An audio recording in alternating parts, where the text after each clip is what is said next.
خانه بودم که یک جای که پسر مامای ما آمد میمانم را شد دو جا میمان بودیم. بعد یک دوایی که از قبل در خانه ماندگی بود او را ما گرفتم واس کردیم و او را خوردیم. بعد از یک مسئله ناق یک مسئله پیدا شد، یک قصه از مثلا از یک جایی کردیم که دفعتانی مثل که گفتم قبلا که دفعتانی یک بار اعصابش خراب میشد دیگه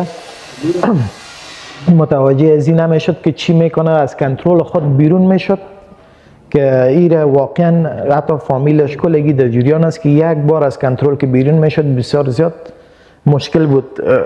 نگاه کردنش. در این جریان از کنترل ما بیخی خارج شد، از دست ما خارج شد و خدا کش کرده طرف چیز رفت، برنده خانه رفت. یعنی هر قدر که یعنی به هر کوششی که ما کردیم امکانات نبود، یعنی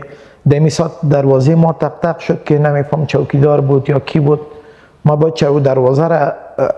رفتم که ببینم واس کنم که داخل مقال می داشتیم، داخل مقال صدا بلند بود و این کنترل نمیشد از پیشم. دمی جریان ای خدا با وجودی که برنده ما بسیار بلند هم است، ای به یک شکل خدا بالا کرد، از موج خودش خدا پایین انداخت. دیشبه آیا در 3 بجو که د چیراوت دلته او جسد پروتو او جسد پروتو منګه او زیته خبر ورک او زراغله وکته ذات نور ټیم براستی راغی پاس وخت خو دوه وګرځیدل ذات بیرته کاسو جسد مزان سره هغه واچو شفاخانه ته ویو کله چې کور ته لشکیږي دلته د شراب او بوتل هم دغه شانتي هغه نشانات هم موجود دي چې د کور کې یو ډول جنجال شوی دی. نو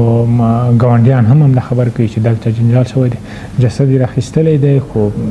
کله چې ګوري بیرته د اپارتمان ته لشکیږي تقریبا په 1 منزل کې د دوی کور په 4 منزل کې دی او د دې څخه باندې تقریبا 3 منزله پاس د دې یو خوند چې د دې سره د دې د مور له کوله چې تازه نکاح کړی هغه هلته پیدا کېږي د نشې په حالت کې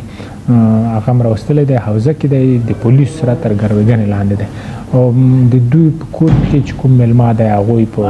چلول باندې له سیمې څخه ځان ایستلی دی. زموږ کوشش دغه دی، هڅه مو دغه ده چې د نږدې وختونو پورې هغه هم پیدا کړو او د قانون منګول ته یې اخوا د حسنا مور او پلار د هغې د ناروغۍ ویر په خوله لري. تکلیف داشت، چند یک دفعه دست خدا کرد کار زده بود دیگه، باز تداویش کردیم دیگه. چندین بار هم سرش حمله میامد پیش ملا و چیزا بردیم دیگه، هیچ تاثیر سرش نمیکرد. یک دفعه کساوری میشد میده بی طرف کلکین یا طرف شیشک خدا بزنه یا در دالیز که خدا پرته، باز ما نمیماندیم. فلاس و شب نبودم دیگه، هم چی کار شده. تکلیف امی که خفکان میگن بیسار میگی وطنی نام داره، یک بود دیگه وقت نداره، یا شب یا چاش تا صبح گرم چپه میشه، چای ناگهانی چپه میشه، بازی بود شده دانش میگیرن یا او میزن دریش، همین تکلیف باشه. باز پیش دکترم بردیم، پیش ملا هم بردیم، یعنی از هر دوش تقریبا یک نتیجه بسیار ضعیف داره ولی خوب نشد.